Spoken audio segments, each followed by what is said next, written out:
5ই August খুনি এবং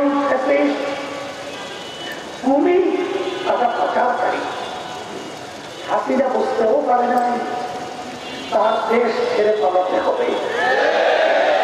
ভাত পাক করা খেয়ে যেতে পারে নাই।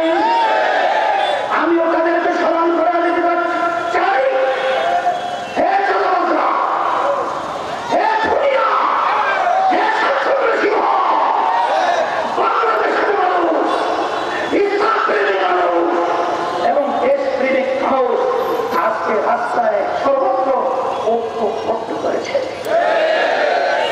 এদের তোরে এদের আওয়াজে আজকে আল্লাহ রহমতে আপনাদের দোয়ায় এই খুনি টাকা পাচারকারীদেরকে বঙ্গোপসাগরে নিক্ষেপ করতে হবে। আন্দোলনের সবাই আমরা ভূমিকা ছিলাম। আমি অনুরোধ